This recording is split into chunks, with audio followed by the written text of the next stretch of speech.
नमस्कार दोस्तों। आज हम यहाँ पर राहु के 23 सितंबर 2020 को होने वाले गोचर पर चर्चा करेंगे और साथ ही मेष लगन वाले जातकों पर उसके होने वाले प्रभाव पर भी चर्चा करेंगे और जानेंगे कि राहु के गोचर का आप पर कैसा प्रभाव रहेगा और आपके लगन के लिए राहु का ये गोचर क्या क्या लेकर आएगा। दोस्तों, राहु एक राशि में करीब 18 महीने तक रहते हैं और एक राशि में दोबारा आने में राहु करीब 18 वर्ष का समय लेते हैं। अभी राहु का गोचर मिथुन राशि में चल रहा है, जहां पर राहु का गोचर 7 मार्च 2019 को हुआ था। यह राहु की मूल त्रिकोण राशि है। इसमें राहु लगभग उच्च के समान ही फल देते हैं। इसी प्रकार केतु का गोचर धनु राशि में चल रहा है, जो कि केतु की मूल त्रिकोण राशि है। मिथुन राशि में राहु का गोचर अच्छा माना जाता है और यहाँ पर राहु अपना प्रभाव खुल कर देते हैं।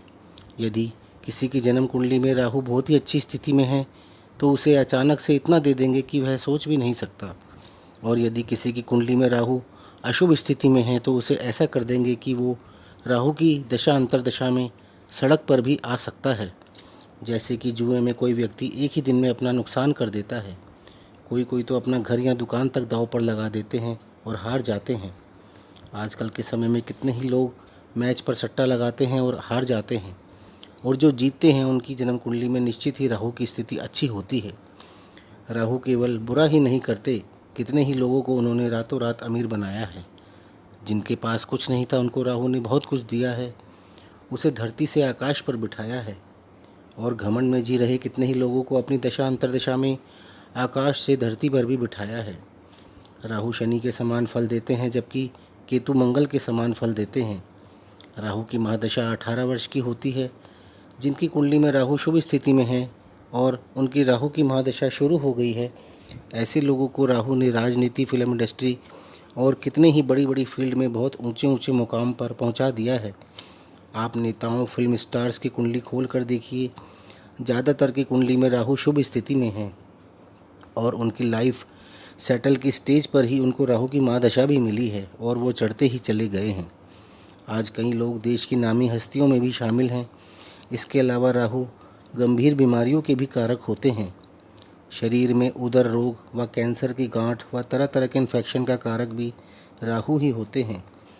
जो लोग बहुत ज़्यादा बोलते हैं उन पर भी राहु का ही प्रभाव होता है। आप उनकी कुंडली देखिए, उनकी जन्म कुंडली में या तो वाणी भाव में राहु स्थित मिलेंगे या उस भाव पर राहु की दृष्टि होगी। राहु का शुभ राशि में होना और उस भाव पर शुभ ग्रह की दृष्टि जातक को एक कुशल वक्ता भी बना देती है।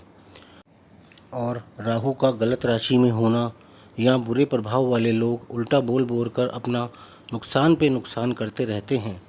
और एक समय ऐसा आता है जब कोई उनसे बोलना ही पसंद नहीं करता।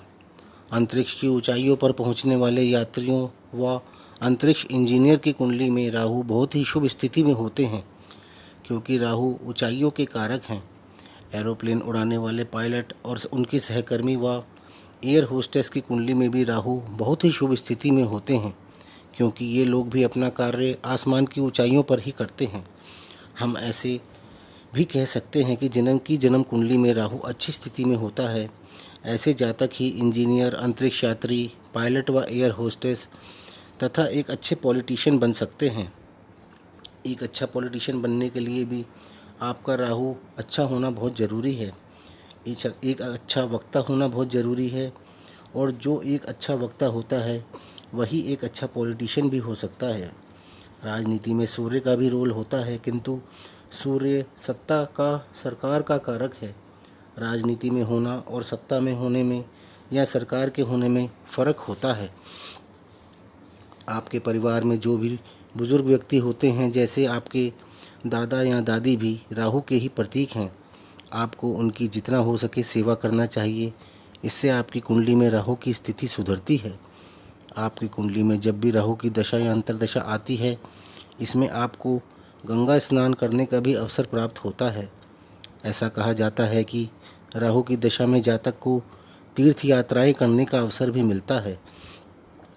जब किसी जातक की कुंडली में राहु की स्थिति खराब होती है तो वह जातक हमेशा स्वयं को ऊंचा और दूसरों को नीचा दिखाने का ही प्रयास करता है।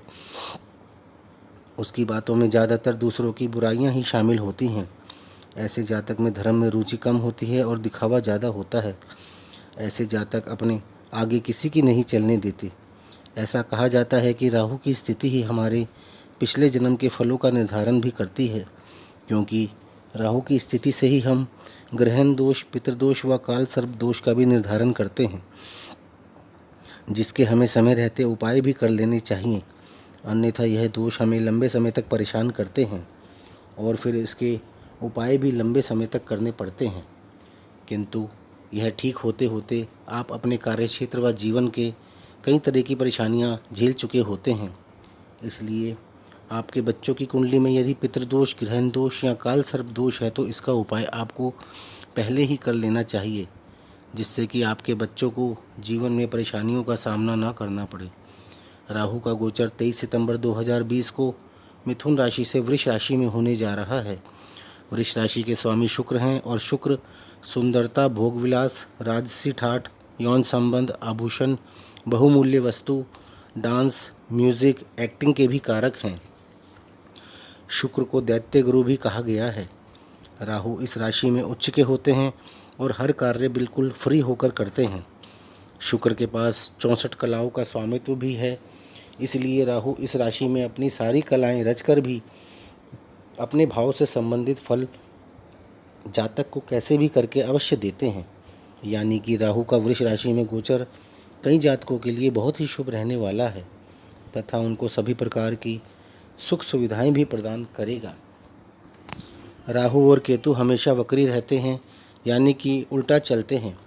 यानी राहु का गोचर मिथुन राशि से कर्क राशि में नहीं होगा बल्कि वृष राशि में होगा।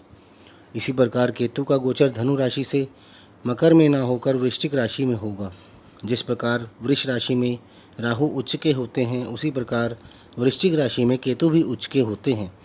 यानी कि राहु अपनी उच्च राशि में प्रवेश करेंगे और साथ ही साथ केतु भी अपनी उच्च राशि में प्रवेश करेंगे। हमें राहु के साथ साथ केतु के भी शुभ प्रभाव प्राप्त होंगे। आइए जानते हैं कि सभी लगन वाले जातकों पर राहु के इस गोचर का क्या प्रभाव पड़ेगा। सबसे पहले हम बात करते हैं मेष लगन के जातकों के बारे में। मेष लगन के जातकों की कुंडली में राहु का गोचर अभी तीसरे भाव यानी पराक्रम भाव में चल रहा है। 23 सितंबर 2020 को राहु का यह गोचर मेष लगन वालों की कुंडली में दूसरे भाव में होगा। यह भाव धन भाव होता है, सेविंग का भी यही भाव होता है, आपकी वाणी का भी यही भाव है। इस समय में आपकी सेविंग्स होना मुश्किल हो सकता है, बल्कि आपकी सेविंग में से भी आपको कुछ खर्च करना पड़ सकता है। धन की स्थिति थोड़ी कमज़ोर रह सकती है। इस गोचर के दौरान आपकी आय में उतार चढ़ाव भी बना रहेगा। आपको अपने कार्य क्षेत्र के मामले में बहुत सावधानी रखनी होगी, जिससे कि नुकसान होने के चांसेस ना के बराबर ही रहें। चाहे आप बिज़नेस करते हो या जॉब करते हो, आपको अलर्ट रहना होगा। इस समय में आपकी वाणी में कठोरता भी आ सकती है। आपको इसका भी ध्यान रखना होगा, क्योंकि आप इस समय में ज़्यादा बोलने वाले भी बन सकते हैं, जिस कारण से लोग आपसे कटे कटे से रह सकते हैं, जिससे भी आपको नुकसान हो सकता है। मानसिक तनाव भी रह सकता है और परिवार वालों या कुटुंब में कहासुनी होना भी संभव है। दूसरे भाव से राहु की पंचम दृष्टि छठे भाव पर होगी। यहाँ पर राहु की दृष्टि अच्छी मानी जाती है, जिससे कि आपको आपके पुराने कोर्ट केस, लोन से भी छुटकारा मिल सकता है। आपके शत्रु भी आपके सामने सरेंडर कर सकते हैं या खुद ही आपसे दूर जा सकते हैं। आपका स्वास्थ्य भी इस समय में अच्छा रहेगा और यदि आप जॉब में हैं तो आपकी प्रमोशन होना भी संभव है। और यदि आप स्टूडेंट हैं तो आप किसी कंपटीशन या एग्ज़ाम में भी बहुत अच्छा रिजल्ट दे सकते हैं। उच्च के राहु की सप्तम दृष्टि आठवें भाव पर होगी, जहां पर उच्च के केतु भी मौजूद होंगे। ससुराल पक्ष से भी कुछ अचानक से लाभ होना संभव है। और यदि जन्म कुंडली में राहु की स्थिति बहुत खराब है तो आपको हानि भी उठानी पड़ सकती है। राहु की नौवीं दृष्टि दशम भाव पर होगी, जो कि शनि का पक्का घर माना जाता है और यहाँ पर स्थित राहु भी बहुत अच्छा माना जाता है। यहाँ पर राहु की दृष्टि आपको समाज में मान प्रतिष्ठा भी दिलवा सकती है। आप अपने कार्य क्षेत्र में बहुत अच्छा रिजल्ट भी दे सकते हैं। आपको आपके पिता का भी सहयोग प्राप्त हो सकता है। तो दोस्तों ये था मेष लगन के जातकों के लिए राहु के गोचर के प्रभाव। आपको यदि मेरा ये वीडियो पसंद आए तो इसे लाइक अवश्य करें, साथ ही हमारे चैनल को सब्सक्राइब भी करें, जिससे कि हमारे वीडियोज़ आप तक टाइम से पहुंच सके। धन्यवाद।